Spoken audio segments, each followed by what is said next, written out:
So, hello everyone! I welcome you all to Success Point. तो कैसे हैं आप सब? उम्मीद करता हूं कि सब बढ़िया होंगे। पढ़ाई कैसी चल रही है आपकी? बढ़िया। तो आज हम एक नई सीरीज स्टार्ट करने वाले हैं क्लास 10th और 9th के एसएसटी की। और आज हम उस सीरीज में पहला पार्ट लेके आए हैं, मतलब पहला वीडियो लेके आए हैं, जो कि क्लास 10th की हिस्ट्री के chapter 1 rise of nationalism in Europe पर है। ठीक है, तो इसके मैं 6 पार्ट लेके आऊंगा। आपके एनसीईआरटी में भी 6 पार्ट लिखे हैं ये। तो उसमें पहला पार्ट आज हम पढ़ेंगे the French revolution and the idea of nation. सब बताऊंगा आपको, नेशनलिज्म क्या होता है, यूरोप क्या है, नेशन क्या है, सब बताऊंगा। बिल्कुल यहाँ पे मैं बोर्ड पे जो इंपॉर्टेंट पॉइंट होते हैं वो लिखूंगा और आपको पूरी कहानी के रूप में बताता चलूंगा। ठीक है, पूरी कहानी। भाई क्या होता है एसएसटी में, कई लोग इसीलिए एसएसटी को हेट करते हैं। क्यों? क्योंकि भाई एनसीईआरटी जो है ये थोड़ी सी, मानता हूं मैं भी, कि कॉम्प्लिकेटेड स्टेटमेंट देती है और भाई इसको कोई स्टोरी के रूप में नहीं बताता, इसलिए बच्चों को टफ लगती है। भाई स्टोरी भी तो सुनने में मजा आता है। कोई दोस्त आके तुमसे कहे कि चल तुझे एक बात बताता हूं, तो कितना मजा आएगा सुनने में। तो ऐसे ही एसएसटी आपको पढ़ने आ जाएगी, मैं आपको ऐसे ही सिखाऊंगा बिल्कुल। तो चलिए फिर वीडियो को स्टार्ट करते हैं। तो माय नेम इज अनमोल अग्रवाल और हम पढ़ने जा रहे हैं हिस्ट्री का पहला chapter rise of nationalism in Europe. आज से रेगुलरली वीडियोस आती रहेंगी। चलिए, तो बच्चों चैप्टर स्टार्ट करने से पहले ये 2-3 शब्द देख लेते हैं, वरना बहुत दिक्कत आ सकती है। तो पहला शब्द है नेशनलिज्म। क्या होता है? जैसा कि चैप्टर में लिखा है, rise of nationalism in Europe. Nationalism मतलब लव टुवर्ड्स नेशन, यानी कि देश के लिए प्यार। जैसे अब मैं आपसे कहूं कि भाई कोई आके आपसे भारत की बुराई करने लग जाए तो आपको गुस्सा आ जाएगा एकदम से। क्यों? क्योंकि आप अपने देश से प्यार करते हो। तो आपके अंदर कौन सी फीलिंग है? आपके अंदर नेशनलिज्म की फीलिंग है, यानी कि देश के प्रति प्यार। नेशन स्टेट मतलब एक ऐसी स्टेट जिसमें लोग सेम कल्चर, रिलीजन, लैंग्वेज वो करते हो। फॉर एग्जांपल ये कोई स्टेट है, ठीक है, इसमें जितने भी लोग हैं सबके सब अलग लैंग्वेज ना बोलें, सबके सब सेम लैंग्वेज बोलें, सेम लैंग्वेज। ठीक है, सबके सब सेम रिलीजन के हों। ठीक है, अगर एक क्रिश्चियन है तो सारे क्रिश्चियन होने चाहिए, मतलब या तो सारे क्रिश्चियन हो या फिर सारे हिंदू हो, कुछ ऐसा। ठीक है, और सेम कल्चर हो। सेम कल्चर यानी कि खाने पीने का सेम रिलीजन,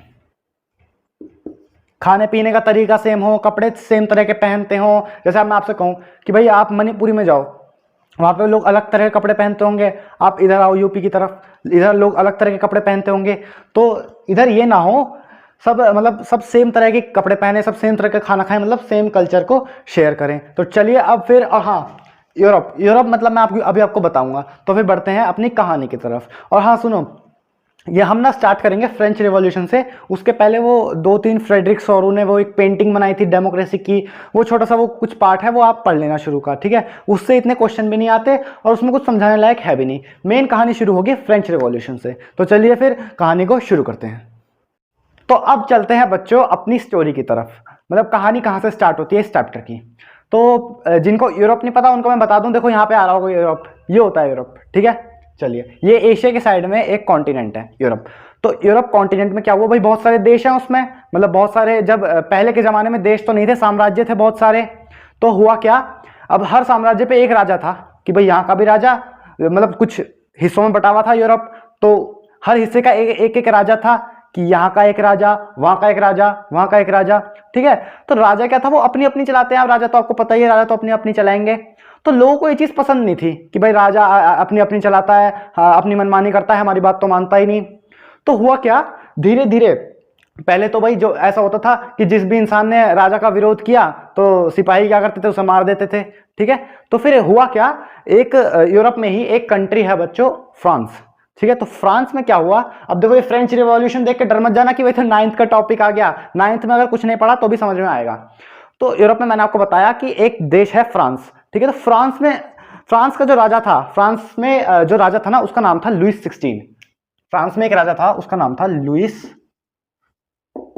16। अब देखो हर चीज मैंने बोर्ड पे नहीं लिखी, लेकिन मैं आपको बता रहा हूं, 16 ऐसे तो लिखेंगे ये। ठीक है, लुइस 16 एक राजा था फ्रांस का। तो ये ना बहुत बेकार राजा था, इसने लोगों की नाक में दम कर दिया था। तो अब भाई लोग बहुत ज्यादा गुस्सा हो गए, मतलब हद से ज्यादा गुस्सा हो गए। ठीक है, तो अब सोचो भाई जब एक दो इंसान आवाज उठाएगा राजा के खिलाफ तो सिपाही उसे मार देंगे या फिर उसे मतलब सजा देके उसे शांत कर देंगे। लेकिन अगर पूरा देश के हर एक नागरिक राजा के खिलाफ आवाज उठाने लगा तो भाई सिपाही भी फिर कुछ नहीं कर पाते। तो इसमें यही हुआ, क्या हुआ, लुई 16 ने सबके नाक में दम कर दिया। फिर लोगों ने आवाज उठाई, पूरी हर एक लोग ने, हर एक नागरिक ने वहां के आवाज उठाई कि भाई इस राजा को हटाओ, हमें तो अब चाहिए एक डेमोक्रेसी। डेमोक्रेसी क्या होती है कि कोई भी राजा रूल नहीं करेगा, मतलब जैसे हमारा देश है तो इसमें आज डेमोक्रेसी है, लगभग आज सारे देश में डेमोक्रेसी है। डेमोक्रेसी मतलब कोई भी एक राजा नहीं है। अगर आपसे पूछूं कि इंडिया का कौन सा राजा है तो आप कहोगे भाई इंडिया का कोई राजा नहीं है, मतलब बहुत सारे लोग मिलकर देश को चला रहे हैं, ठीक है। तो ये चाहते थे कि भाई राजा के सिस्टम को हम हटाएंगे, इस राजा ने हमारी नाक में दम कर दिया। तो वो लोग ना पहले से ही मतलब जैसे आपस में डिस्कस करते रहते थे कि भाई राजा को हटाना है, राजा को हटाना है, ठीक है। तो लोग वैसे जो आपस में जो नागरिक रहते थे ना बहुत मिल बांट के रहते थे एक दूसरे के साथ, कोई मतलब लड़ाई झगड़ा आपस में नहीं करते थे, लेकिन सब किसके खिलाफ थे, राजा के खिलाफ, ठीक है। तो अब जाहिर सी बात है जब राजा के खिलाफ लोग हो जाएंगे तो फिर वो लड़ाई करेंगे, एक रेवोल्यूशन लाएंगे। रेवोल्यूशन मतलब रेवोल्यूशन जैसे राजा के खिलाफ लड़ना, किस राजा को हटाओ, ये होता है रेवोल्यूशन, ठीक है। तो अब देखो क्या हुआ, a new flag tricolour was chosen to replace the former royal standard. ये मैंने आपको क्या बताया भाई, 1789 में क्या हुआ, 1789 लोगों ने कहा कि बस भाई अब होती है, अब बस ये लास्ट हुआ और अब हम इस राजा को हटा के रहेंगे, ठीक है। तो 1789 में क्या कहा, बहुत सारे लोग आ गए और एक साथ राजा के खिलाफ विरोध करने लगे, जगह जगह स्ट्राइक्स करने लगे, मतलब दंगे करने लगे, ठीक है। तो उन्होंने क्या करा, राजा को हटा दिया, बस अब तो ये हट जाएगा। उसके बाद क्या क्या क्या करा उन्होंने, वो देखते हैं। उन्होंने क्या करा भाई, राजा था तो उस फ्रांस का एक वो भी होगा, राजा ने चूज किया था एक फ्लैग उसका, ठीक है। उन्होंने कहा कि भाई ये राजा की सबसे बड़ी निशानी है, इसे हटाओ। उन्होंने खुद से, लोगों ने मिलके खुद से एक ट्राई कलर यानी कि तिरंगा, हमारा देश वाला तिरंगा नहीं, दूसरा तिरंगा चूज किया और जो राजा ने जो फ्लैग था, जो राजा का फ्लैग था उसको हटा के फ्रांस का फ्लैग दूसरा कर दिया जो उन्होंने खुद चूज किया था। समझ में आई इतनी बात? चलिए, active citizens elected state general and renamed as national assembly. अब देखो इसका मतलब मैं आपको समझाता हूं भाई। एक्टिव सिटीजन्स कौन होता है? एक्टिव सिटीजन्स वो जो वोट देके लोगों को सिलेक्ट करते थे, ठीक है। तो जो वोट देके लोगों को सिलेक्ट करते थे उन्होंने इलेक्ट करी एक स्टेट जनरल। स्टेट जनरल क्या था, ये कुछ लोगों की बॉडी थी, मतलब कुछ एक ऐसी टीम थी जिसमें कुछ लोग थे, ठीक है। वो लोग क्या करते थे, वो लोग डिसाइड करते थे कि फ्रेंच के रूल्स कैसे होंगे। जैसे अब मैं पूछूं आपसे, जैसे हमने पढ़ा है कि भाई प्राइम मिनिस्टर और प्रेसिडेंट और कुछ और लोग मिलके हमारा देश चला रहे हैं, ऐसी ये स्टेट जनरल भी देश को चलाते थे। तो इनको स्टेट जनरल पहले कहते थे। देखो ये कुछ लोग हैं, मान लो ये स्टेट जनरल के लोग हैं, ठीक है। इनको हमने कहा भाई ये स्टेट जनरल है, ठीक है, स्टेट जनरल। तो इन्होंने इसका नाम स्टेट जनरल से हटा के नेशनल असेंबली कर दिया, ठीक है। और ये नेशनल असेंबली तो अब ये लोग क्या कहलाए जाने लगे, नेशनल असेंबली, नेशनल असेंबली। तो नेशनल असेंबली वाले लोगों ने, मतलब कि इन लोगों ने क्या करा, फ्रांस के लिए एक नया कॉन्स्टिट्यूशन बनाया। कॉन्स्टिट्यूशन मतलब कॉन्स्टिट्यूशन में बहुत सारे रूल्स लिखे हुए थे कि ये होगा, अगर ऐसा हुआ तो ये होगा। लेकिन जब राजा का टाइम था तो कोई कॉन्स्टिट्यूशन नहीं था, कोई रूल नहीं था, तो इसलिए राजा अपनी मनमानी कर सकता था। इसमें राजा अपनी मनमानी नहीं कर सकता था जब कॉन्स्टिट्यूशन आ गया, ठीक है। चलिए, new hymns were composed, oaths were taken, मतलब कि खूब सारे नारे लगाए जाने लगे कि अब तो भाई किसी राजा को आने नहीं देंगे। और ओथ्स वर टेकन, बहुत सारे लोगों ने शपथ ली, क्या कि जैसे ये स्टेट जनरल के लोग हैं, इन्होंने शपथ ली होगी भाई कि हम देश को अच्छे से चलाएंगे, अपनी मनमानी नहीं करेंगे। तो ओथ्स टेकन मतलब ओथ्स मतलब शपथ, ठीक है। चलिए, centralised administrative system was put in place.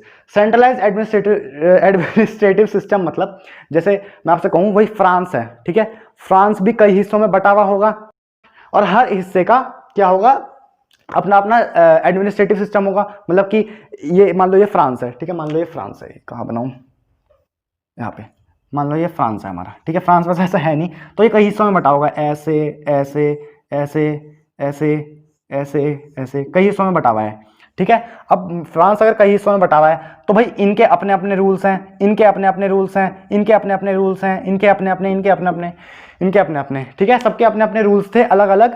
तो इसलिए भाई बहुत उदास सा रहते थे कि मतलब यार क्या है, देश की धज्जियां उड़ा रखी है तुमने, तो सबके अलग अलग रूल्स हैं। तो इन्होंने क्या करा भाई, लेकिन राजा एक था पूरे देश का, ठीक है, राजा एक था। तो इन्होंने क्या करा, जैसे मान लो ये राजा है, इस राजा को हटा दिया, ठीक है। अब राजा को हटा के सब लोगों ने आपस में मिल बांट के भाई इनको हटा दिया और पूरा देश एक कर दिया, कि भाई अब जो भी रूल्स बनेंगे वो पूरे देश पे लागू होंगे। जैसे हमारे देश में कोई भी रूल है, हमारा एक ही तो कॉन्स्टिट्यूशन है, ऐसे थोड़ा ना कि अलग स्टेट का अलग कॉन्स्टिट्यूशन है। तो इसलिए इन्होंने जो भी रूल्स बनाए वो सेंट्रल एडमिनिस्ट्रेटिव सिस्टम मतलब सेंट्रलाइज्ड मतलब पूरे देश के लिए, और एडमिनिस्ट्रेटिव सिस्टम मतलब वही रूल्स वगैरह वगैरह। ठीक है, चलिए मैंने आपको बताया। फिर क्या करा इन्होंने, फ्रेंच वाले लोगों ने, French became a common language. अब देखो, जैसे फिर से मैंने आपको बताया था भाई यहाँ पे बहुत सारे हिस्से बटे हुए थे। ठीक है, चलिए बहुत सारे हिस्से बटे हुए हैं फ्रांस के। अब ये अपनी अलग लैंग्वेज बोलेंगे, ये अलग बोलेंगे, ये अलग बोलेंगे, ये अलग बोलेंगे, ये अलग बोलेंगे, ये अलग बोलेंगे, और सब अलग बोलेंगे। तो भाई फ्रांस वाले लोगों को ये चीज पसंद नहीं थी कि भाई सब अलग अलग लैंग्वेज क्यों बोले, जब एक ही देश है तो एक ही लैंग्वेज बोलो। तो फिर सबने क्या करा, सबने जो फ्रांस जो लैंग्वेज थी ना, यहाँ की प्रॉपर लैंग्वेज थी फ्रांस, जो कि पेरिस में बोली जाती थी। ये पेरिस है, तो पेरिस में फ्रांस बोली जाती थी। पेरिस क्या है, पेरिस है फ्रांस का कैपिटल। तो पेरिस में फ्रांस लैंग्वेज बोली जाती थी, इसलिए सबने फ्रांस को प्रमोट करना शुरू कर दिया कि भाई फ्रांस बोलेंगे, अब सब फ्रांस बोलेंगे, तभी देश एक माना जाएगा। वरना भाई जो छोटी छोटी भाषाएं हैं, जो जैसे यहाँ पे कोई भाषा चल रही है छोटी मोटी, उन्हें सब डिस्करेज करने लगे कि भाई ये नहीं बोलना, ये अच्छा नहीं है, अब सब फ्रांस बोलेंगे तो यूनिटी के साथ रहेंगे, मिल बांट के रहेंगे पूरे देश के लोग। French became the common language. ठीक है, फिर ज्यादातर लोग वहां पे फ्रांस बोलने लगे। फिर क्या हुआ, फिर भाई जो इसकी न्यूज है, किसकी न्यूज, इन्होंने कहा भाई फ्रांस वाले लोगों ने, भाई फ्रांस वाले लोगों को तो आज़ादी मिल गई, तो फ्रांस वाले लोगों ने कहा कि भाई हम इस आज़ादी को अब पूरे यूरोप में बांटेंगे, पूरे यूरोप को आज़ाद करवा देंगे। यूरोप मैंने आपको पहले बताया था, एशिया के साइड में एक कॉन्टिनेंट है, उसमें एक छोटा सा देश है फ्रांस। तो फ्रांस वाले लोगों ने कहा कि हम पूरे यूरोप में आज़ादी दिलवाएंगे, जैसे हमने खुद आज़ादी ली है राजाओं से। ठीक है, तो जो यहाँ पे रिवॉल्यूशन आया, मैंने आपको बताया फ्रेंच रिवॉल्यूशन, यहाँ पे रिवॉल्यूशन आया फ्रांस में, मतलब कि राजा को हटाया गया। तो जब राजा को हटाया तो भाई आस पड़ोस वाले जो देश हैं उन्होंने देखा कि भाई यहाँ पे राजा हट गया, तो इसलिए जो ये न्यूज है कि भाई फ्रांस अब डेमोक्रेसी हो गया है, फ्रांस ने राजा को हटा दिया है, वो न्यूज पूरे यूरोप में फैलने लगी। भाई ये तो सही हुआ। फिर सब सोचने लगे कि भाई हम भी अपने राजा को हटाएंगे, हम भी अपने राजा को हटाएंगे। अब मान लो तुम्हारे कम्युनिटी में, उसमें कॉलोनी में 10 लोग हैं, 10 में से एक गाड़ी खरीद ले, तो 10 को लगेगा कि भाई हम भी खरीदें। तो ऐसा ही हुआ कि फ्रांस में जब उन्होंने राजा हटाया फ्रांस वालों ने, तो सारे यूरोप वाले सोचने लगे कि भाई अब हम भी हटाएंगे। ठीक है, तो चलते हैं फिर अगले टॉपिक की तरफ। चलिए बच्चों, स्टोरी को बढ़ाते हैं आगे। मैंने आपको बताया कि भाई फ्रेंच में रेवोल्यूशन आया, लोगों ने अपने राजा को हटाया, क्योंकि राजा से वो बहुत परेशान हो गए थे। तो ये जो चीज़ थी वो पूरे यूरोप में फैलने लगी कि भाई फ्रेंच वालों ने अपने राजा को हटा दिया, अब हम भी हटाएंगे। ठीक है, फिर क्या हुआ देखते हैं। भाई मैंने आपको बताया 1789 में हुआ ये काम, फ्रेंच वालों ने अपने राजा को हटाया फ्रेंच रिवॉल्यूशन करके। अब 1789 से भाई फ्रेंच वाले खुश हो एकदम कि भाई अब तो राजा हट गया। ठीक है, पर अब वही हुआ ना 1789 के बाद सीधा 1804 में 5 साल बस वो खुश रहे, नहीं सॉरी 5 साल नहीं 15 साल वो खुश रहे। उसके बाद एक और राजा आ गया, नेपोलियन बोनापार्ट। अब बोना है इसका नाम, इसका मतलब ये नहीं है कि ये बोना था, नेपोलियन बोनापार्ट नाम है इसका। डेस्ट्रॉयड डेमोक्रेसी मतलब 1804 में, मतलब कि उनकी आज़ादी के 15 साल बाद एक नया राजा आ गया और उसने कब्जा कर लिया फ्रांस पे। ठीक है, उसका नाम था नेपोलियन बोनापार्ट। और भाई अब उसने अगर कब्जा कर लिया, तो मैंने आपको थोड़ी देर पहले डेमोक्रेसी बताया था, तो डेमोक्रेसी को तो उसने डिस्ट्रॉय कर ही दिया। तो यहाँ पे यही वाला पॉइंट है भाई, 1804 में उसने डेमोक्रेसी को डिस्ट्रॉय कर दिया और राजा आ गया। ठीक है, अब राजा फिर से आ गया, फ्रेंच वाले लोग फिर से परेशान। लेकिन यहाँ पे एक चीज अच्छी हुई कि भाई ये राजा इतना बुरा नहीं था। मैंने आपको बताया लुईस 16 बहुत बुरा राजा था। ठीक है, बहुत गलत काम किए थे उसने। नेपोलियन बोनापार्ट उतना बुरा राजा नहीं था। Napoleon made the system efficient, मतलब नेपोलियन ने आके फ्रेंच में कुछ डेवलपमेंट्स भी करी, मतलब फ्रेंच को अच्छा बनाया, उसमें तरक्की करी, उसमें विकास करा, तो लोग थोड़े से खुश भी हुए उससे। तो अब उसने क्या करा, आते ही वो लाया सिविल कोड ऑफ 1804, मतलब कि अपने कुछ रूल्स। ठीक है, वो रूल्स क्या थे, वो रूल्स थे did away all the privileges based on birth. इसका क्या मतलब हुआ, इसका ये मतलब हुआ कि उसने सारे जितने भी प्रिविलेज हमको मिलते थे ना, प्रिविलेज मतलब जितने भी फायदे हमको बर्थ से मिलते थे। फॉर एग्जांपल भाई 3 तरह के सिस्टम थे फ्रांस में। पहला था क्लर्जी, आप क्या बताऊंगा अभी कंफ्यूज मत होना। दूसरा था नोबल्स, तीसरा था क्या नाम था, कॉमन सिटीजन्स। ठीक है, कॉमन सिटीजन्स। भाई पहले सबसे ऊपर आते थे क्लर्जी मतलब चर्च वाले लोग। फ्रांस में जो भी चर्च के पुजारी थे, ठीक है, चर्च के पुजारी इन द सेंस मतलब चर्च में जो वो पूजा करते हैं, वो पहले नंबर पे आते थे, उन्हें सबसे ज़्यादा फायदे मिलते थे, उन्हें कोई टैक्स नहीं देना पड़ता था, उन्हें ज़मीन मिलती थी फ्री की, वो अलग, ठीक है। अब क्योंकि कोई बच्चा, और सेकंड नंबर पे होते थे नोबल्स, नोबल्स मतलब राजा, और तीसरे नंबर पे आते थे कॉमन सिटीजन, जैसे कि बिजनेसमैन, लॉयर, कॉमन सिटीजन आते थे तीसरे नंबर पे, ठीक है। ये पहले नंबर पे, ये दूसरे नंबर पे, ये तीसरे नंबर पे। तो भाई पहले दूसरे वाले नंबर मतलब कि चर्च के जो पुजारी होते थे और जो राजा होते थे, उन्हें टैक्स नहीं देना पड़ता था, टैक्स देते थे कॉमन सिटीजन। तो ये तो बड़ा भेदभाव की बात है भाई, ये पुजारी हैं, इसका मतलब ये टैक्स नहीं देंगे, इन्हें टैक्स देना चाहिए था। तो यहाँ पे ऐसे भेदभाव। अब भाई कोई बच्चा अगर क्लर्जी का बेटा है, मतलब कोई इंसान क्लर्जी है, उसका कोई बेटा है, तो भाई उसे तो बर्थ से फायदा मिल गया, उसे टैक्स नहीं देना पड़ेगा। तो गलत बात हुई। कोई बच्चा अगर सिटीजन में पैदा हुआ, कॉमन सिटीजन में, तो उसको देना पड़ेगा। तो ये तो भेदभाव हो रहा था ना। तो नेपोलियन ने यही सिस्टम को हटा दिया, कहा कि भाई अब ऐसा कुछ नहीं होगा, बर्थ से किसी को भी कोई फायदा नहीं मिलेगा, ठीक है। नेपोलियन ने कहा अब भाई सब एक हैं पूरे देश में, ठीक है। अभी तुम्हें नेपोलियन बहुत अच्छा लग रहा होगा। Establish equality before law. Equality before law का मतलब मैं आपको बता दूं कि जो लॉ है, जो लॉज होते हैं, जैसे हमारे यहाँ लॉ है कि कोई किसी का मर्डर करेगा तो जेल में जाएगा, ये एक लॉ है। तो ऐसे ऐसे जो लॉ होते हैं, इस लॉ, ऐसे लॉ हर इंसान के लिए वैलिड थे। भाई पहले क्या होता था, पहले अगर राजा ने किसी को मरवा दिया तो उसको कोई कुछ नहीं कहेगा, लेकिन अगर कॉमन सिटीजन ने किसी को मरवा दिया तो उसको जेल में डाल देंगे पकड़ के। अब ये नहीं था, अब कोई भी मारेगा जेल में जाएगा, ठीक है। ये था तो इक्वालिटी बिफोर लॉ। तो लॉ सबके लिए बराबर था, चाहे वो राजा हो, चाहे वो कुछ भी हो, चाहे।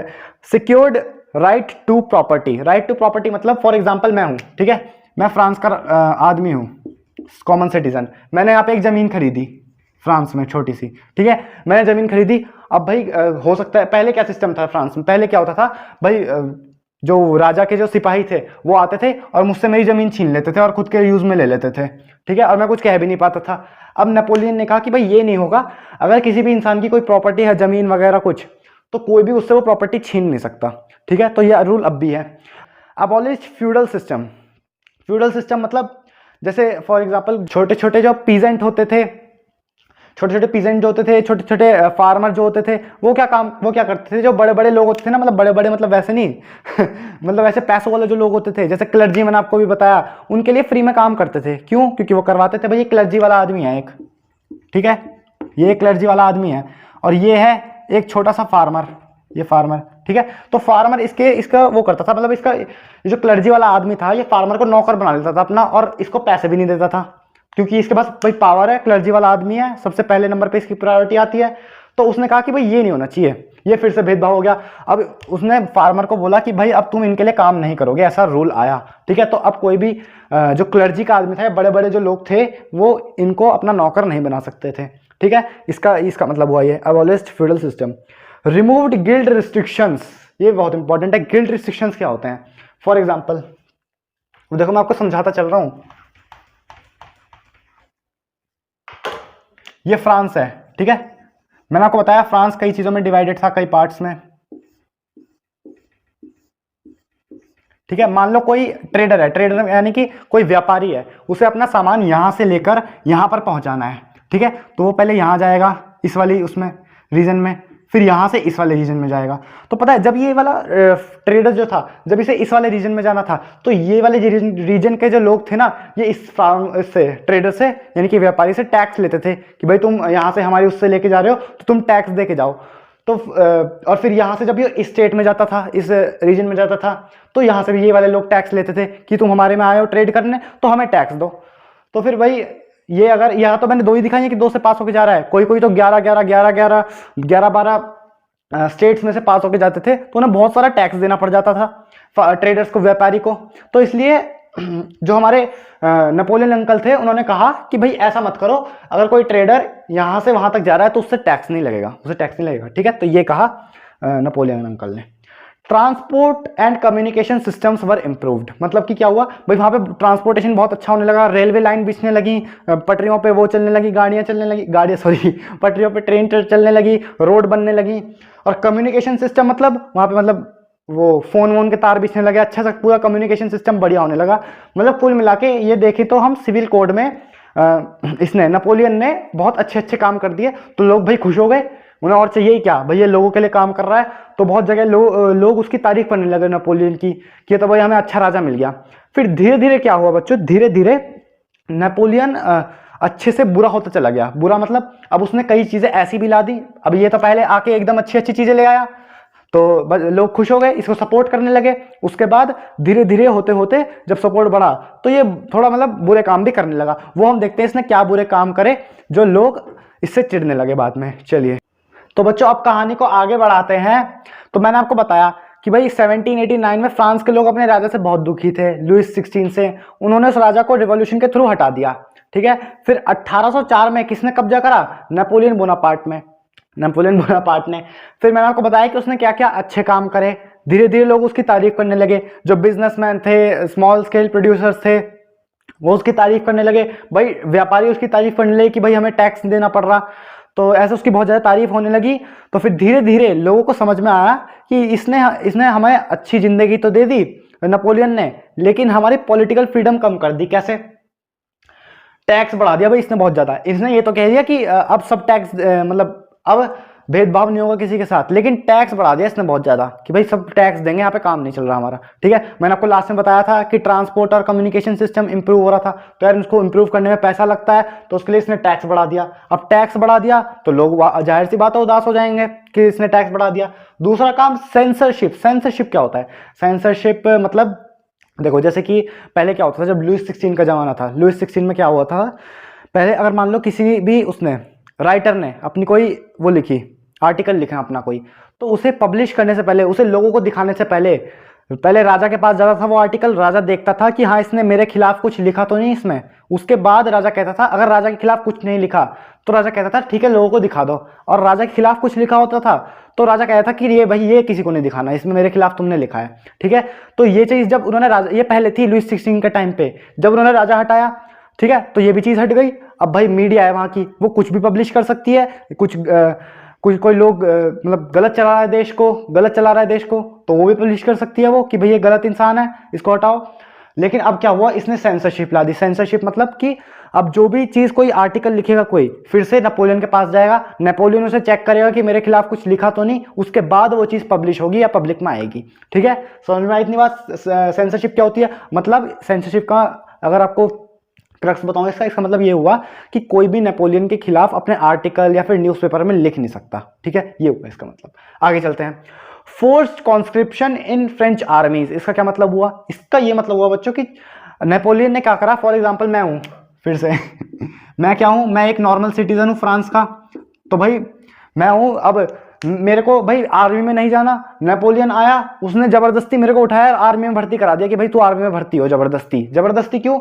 क्योंकि भाई जितनी बड़ी आर्मी उतना स्ट्रॉन्ग राजा, जितना स्ट्रॉन्ग राजा, भाई नेपोलियन चाहता था कि मेरा कब्जा पूरे यूरोप पे हो जाए। मैं अभी तो उसने फ्रांस पे किया था, वो चाहता था कि मैं पूरे यूरोप पे कब्जा कर लूं, तो उसके लिए उसको बड़ी आर्मी चाहिए थी। इसलिए उसने हर एक नॉर्मल जो बंदा था वहां का, फ्रांस का, उसको उठा के फ्रेंच आर्मी में भर्ती करवा दिया ताकि आर्मी बड़ी हो।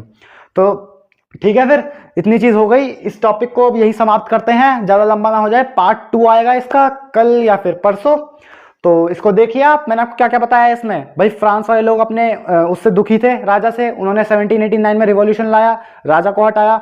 1804 में फिर से राजा आ गया दूसरा, कौन? नेपोलियन बोनापार्ट ने क्या करा, उसने सिविल कोड ऑफ 1804 लाया। 1804 में एक कोड लाया, उसमें उसने कुछ रूल्स बताए, कुछ अच्छे काम किए, उससे फिर नेपोलियन की तारीफ होने लगी। जब उसकी तारीफ होने लगी, धीरे धीरे सपोर्ट बढ़ गया। फिर क्या करा, नेपोलियन ने कुछ बुरे काम, अब फिर लोगों को लगने लगा कि हाँ नेपोलियन ने कुछ बुरे काम भी किए हैं। वो बुरे काम मैंने आपको यहाँ पे बताया, टैक्स बढ़ा दिया, सेंसरशिप लगा दी, मतलब कि कोई भी नेपोलियन के खिलाफ अपने न्यूज़पेपर या फिर आर्टिकल में लिख नहीं पाएगा, और जबरदस्ती लोगों को उठा के फ्रेंच आर्मीज में भर्ती कराने लगा ताकि उसका जो साम्राज्य है वो बड़ा हो जाए, ठीक है। तो बस बच्चों इसमें इतना ही था। अब इसकी कहानी कंटिन्यू होगी अगले पार्ट में। अब हम देखेंगे कि भाई लोग नेपोलियन से भी गुस्सा हो गए, तो लोगों ने नेपोलियन के साथ क्या करा या फिर लोगों ने नहीं किसी और ने करा, वो हम देखेंगे पार्ट 2 में। पार्ट 2 में आपका सस्पेंस क्लियर होगा। तो चलिए फिर मिलते हैं पार्ट 2 में, तब तक के लिए जय हिंद।